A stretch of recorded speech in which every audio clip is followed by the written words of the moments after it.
The first round of the World Cup is over. 48 teams have stepped onto the biggest stage in football, and already, some of the stories we thought we understood are starting to fall apart. The favorites don't all look dominant. The underdogs aren't behaving like underdogs. And some of the teams nobody expected much from have suddenly become impossible to ignore. But here's what makes tournaments like this so fascinating. After one round, we still don't really know who is going to win. What we do know is that there are a handful of questions beginning to shape the entire competition. Questions that could ultimately decide who lifts the trophy. And before anyone overreacts to one result, remember history. World Cup winners rarely look perfect from day one. Argentina lost their opening game in 2022 and still became champions. Spain stumbled early in 2010 and ended up lifting the trophy.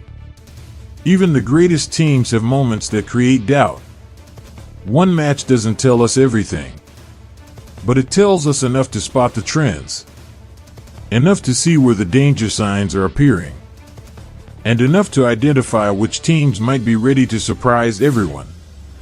So let's dive into the 11 biggest questions that emerged from round one. Because somewhere among these questions lies the story of this World Cup. First up, England. For years, England supporters have watched the same pattern unfold. Take the lead. Become cautious. Sit deeper. Protect the result. Invite pressure. Under Gareth Southgate, that approach delivered respectable tournament finishes, but it often felt like one of the most talented squads in world football was playing with the handbrake on. Against Croatia, something looked different. England won 4-2, but the scoreline only tells part of the story. What stood out was the mentality. Instead of retreating after taking control, England kept attacking. They kept pushing forward. They kept creating chances. Harry Kane revealed that Thomas Tuchel's message at halftime was simple: play without fear. And the response was immediate. England's attack exploded in the second half, creating opportunities at a rate that we've rarely seen from them in recent tournaments. If that version of England is real, then they belong among the strongest contenders for the trophy. But that's where the real question begins. Can they maintain that bravery when the knockout rounds arrive? Because pressure changes everything.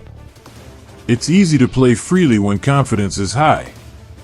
It's much harder when one mistake could send you home. And England's biggest challenge may not be tactical. It may be psychological.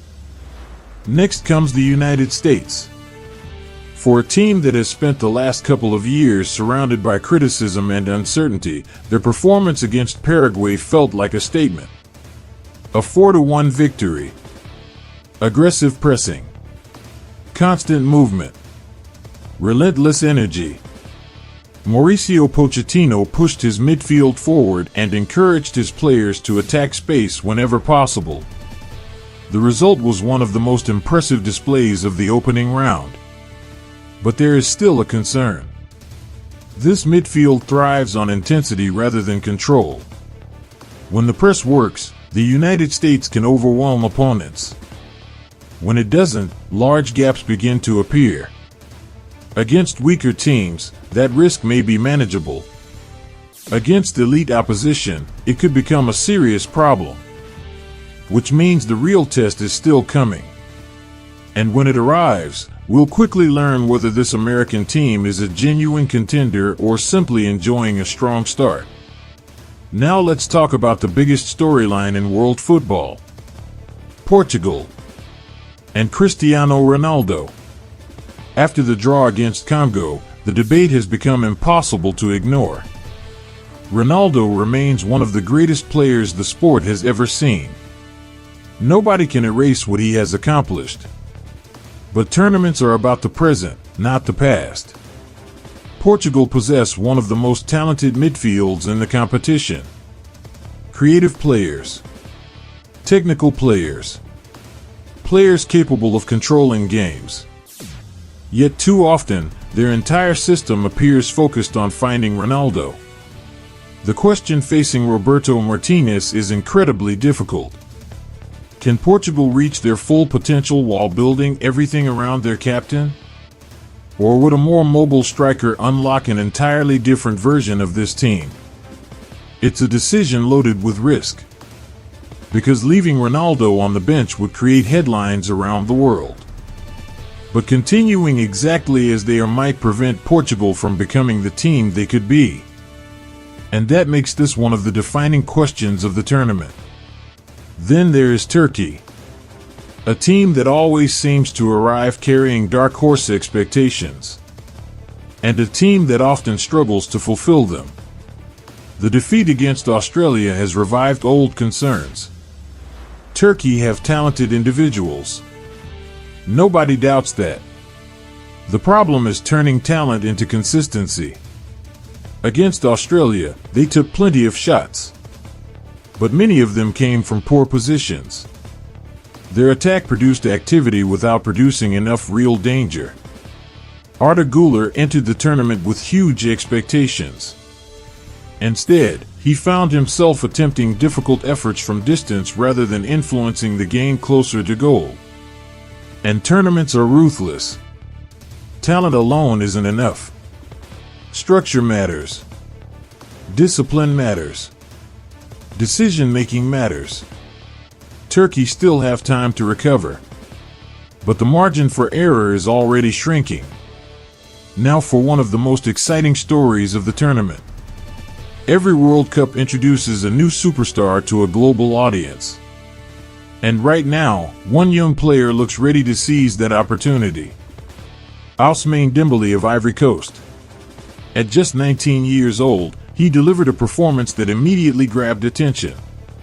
Direct, fearless, creative, dangerous every time he touched the ball. Against Ecuador, he constantly attacked defenders and created opportunities. And what's interesting is that his next challenge could suit him even more. Germany like to dominate possession. They push numbers forward. They leave space behind. For explosive attackers, that can be an invitation. If Dembele shines again, the football world could start viewing him very differently. Some players announce themselves at a World Cup. This could be one of those moments. Another fascinating story involves Hervé Renard.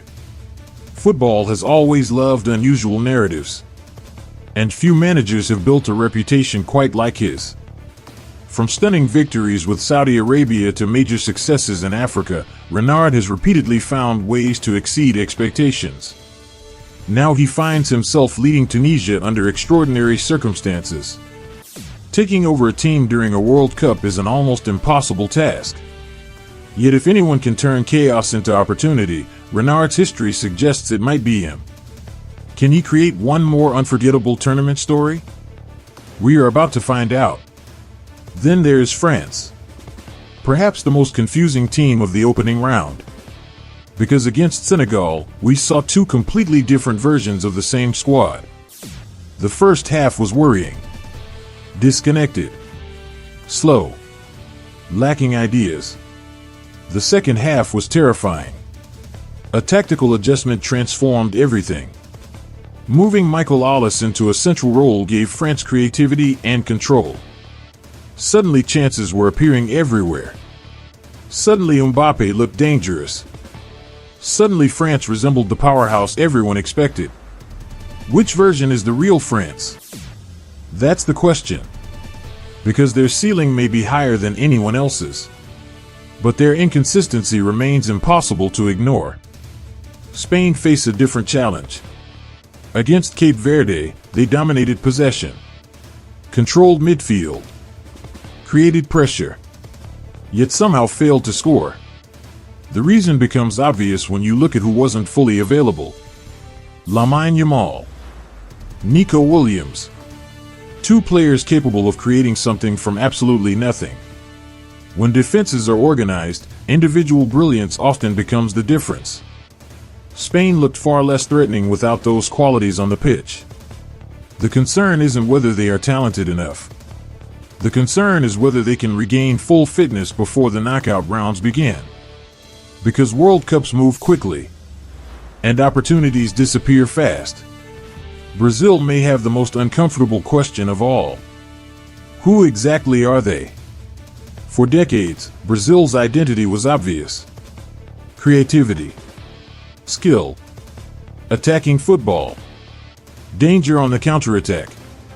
This version feels unfinished. Against Morocco, there were moments of quality, but there were also long stretches of uncertainty. The midfield struggled. Possession looked inconsistent. Transitions looked vulnerable. Even Carlo Ancelotti appeared to be searching for answers. Vinicius Jr. and Rafinha remain game changers. But a team needs more than star wingers. It needs clarity. And right now, Brazil are still searching for theirs.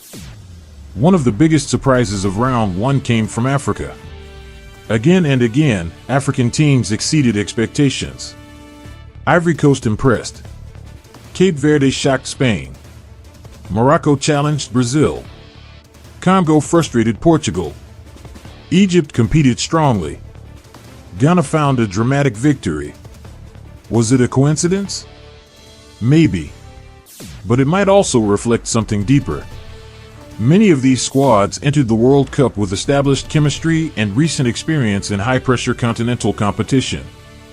That continuity can be incredibly valuable, especially when more talented teams are still searching for cohesion. And finally, we arrive at Lionel Messi, a player who somehow continues to create new chapters even after achieving almost everything imaginable. At 38 years old, and what may be his final World Cup, he delivered a hat-trick against Algeria. Statistics alone don't explain why it matters. What matters is the timing. Argentina weren't dominating. The attack looked disconnected. Questions were beginning to appear.